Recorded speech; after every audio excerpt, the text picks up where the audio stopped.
બસોતની વ્રત કથા। આ વ્રત શ્રાવણ વદ ચોથના દિવસે કરવામાં આવે છે। આ દિવસે વ્રત કરનારે સ્નાન આદિ વગેરે પ્રાપ્ત વિધિ બતાવીને કંકુ, ચોખા, અબીલ, ગુલાલ અને ફૂલો વડે ગાય વાસરડાનું ભક્તિભાવથી પૂજન કરવું। આ દિવસે એકટાણું કરવું તથા આ દિવસે ઘઉંને કે ખાંડેલી વસ્તુનો ઉપયોગ કરવો નહીં, તેમજ આ દિવસે કાંઈ પણ ખાણું કાપવું કે દળવું ન જોઈએ। તો આજે આ વિડીયોમાં આપણે સાંભળીશું બસોતની વ્રત કથા। આ વ્રતમાં ગાય અને વાસરડાનું પૂજન કરવામાં આવે છે, કેમ કે ગાયમાં 33 કોટી દેવી દેવતાઓનો વાસ હોય છે અને તમે ચાહો છો કે 33 કોટી દેવી દેવતાઓનો આશીર્વાદ તમારી ઉપર બન્યા રહે। તો વિડીયોને એક લાઈક અને કોમેન્ટમાં જય ગાય માતા અવશ્ય લખી લેજો। તો ચાલો આજે એક સુંદર પૌરાણિક કથાનું શ્રવણ કરીએ।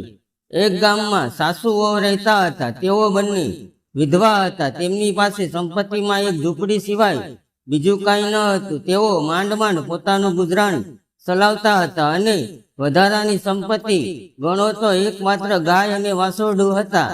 થોડા સમય પછી શ્રાવણ વદ ચોથના પવિત્ર દિવસે આવ્યો એટલે સાસુ નદીએ નાહવા જવા લાગ્યા। જતા જતા વહુને કહેતા ગયા, ઓહ, આજે બસોત છે, હું નાહીને આવું ત્યાં સુધીમાં ઘઉંલાને ખાંડી અને રાંધી રાખજે।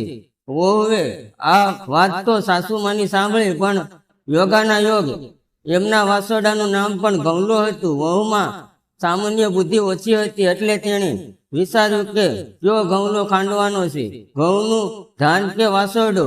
અક્કલ વગરની વહુએ કાંઈ વિચારા વગર ઉપડી ગમાણે અને વાસરડાને વધેરી નાખ્યો અને પરાણે ખાંડીને ચૂલે ચડાવી દીધો। થોડી વારમાં સાસુ નદીએથી નાહીને પાછા આવ્યા અને વહુને પૂછ્યું, વહુ, ઘઉંલો રાંધ્યો કે ના? રાંધ્યો, વહુ બોલી, અરે બા, તમારે કહેવાથી રાંધ્યો તો ખરો, પણ ઘઉંલાએ એટલું તોફાન કર્યું કે માંડ માંડ તેને વધેર્યો અને ખાંડતા ખાંડતા તો મારા હાથમાં ચાલા પડી ગયા। આ સાંભળી સાસુમાં તો હેપતાઈ ગયા। તેમણે ગમાણમાં જોયું તો ઘઉંલો ન મળે, તેની જગ્યાએ લોહીનું ખાબોચિયું ભરેલું હતું। આ જોઈને સાસુની આંખમાંથી દળદળ આંસુ વહેવા લાગ્યા। સાસુ વહુને વઢવા લાગ્યા, અરે અક્કલ વગરની, મેં તને ઘઉંલાનું ધ્યાન રાખવાનું કહ્યું હતું અને તે મૂર્ખી ઘઉંલાને વાસરડાને વધેરી નાખ્યો।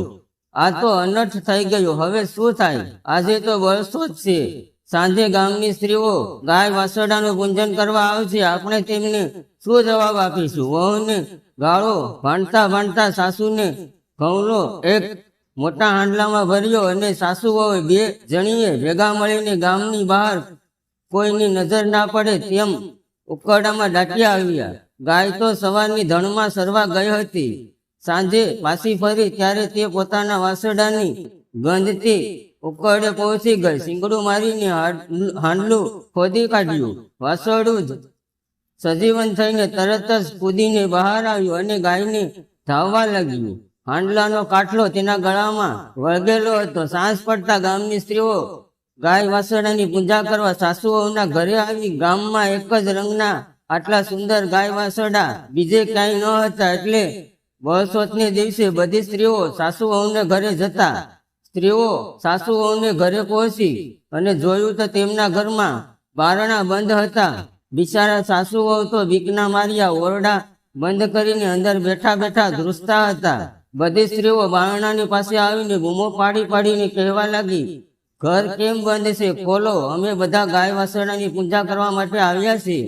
પણ અંદરથી કોઈ જવાબ આપતું નથી કે નથી બારણું ખોલતા। આથી બધાને નવાઈ લાગી। બરાબર એ જ સમયે ગાય વાસરડો દોડતા દોડતા ઘરે પહોંચ્યા। વાસરડાના ગળામાં હાંડલાનો કાટલો જોઈ બધાને નવાઈ લાગી। તેમાંથી એક સ્ત્રીએ કહ્યું, આજે તો પવિત્ર બસોત છે, આજે તો ગાયના વાસરડાનું પૂજન અને ગળામાં ફૂલનો હાર હોવો જોઈએ, તેના બદલે હાંડલાનો કાટલો ક્યાંથી? અરે, આવું કોણે કર્યું હશે? સાસુ વહુએ ઘરમાં બેઠા બેઠા આ સાંભળ્યું।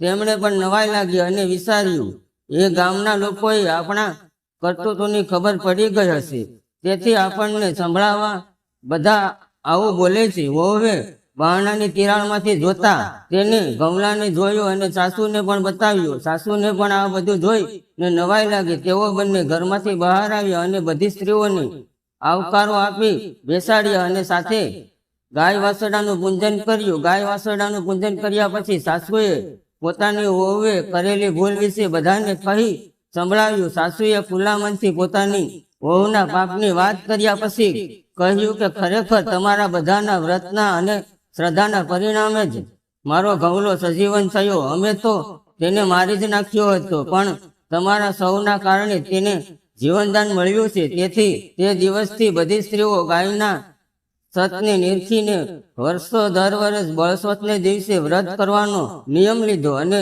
ભક્તિપૂર્વક ગાય માતાના દર્શન કર્યા. ગાય માતાના શરીરમાં બધી સ્ત્રીઓએ જાણી સાક્ષાત 33 કરોડ દેવી દેવતાના દર્શન થયા. માટે જ ગાયને ભક્તિપૂર્વક પૂજે છે તેને 33 કરોડ દેવી દેવતાનો પૂજન ફળ મળે છે. પરમ પવિત્ર ગાય માતા જે તમને પૂજે છે તે સર્વનું કલ્યાણ કરજો. જય ગાય માતા.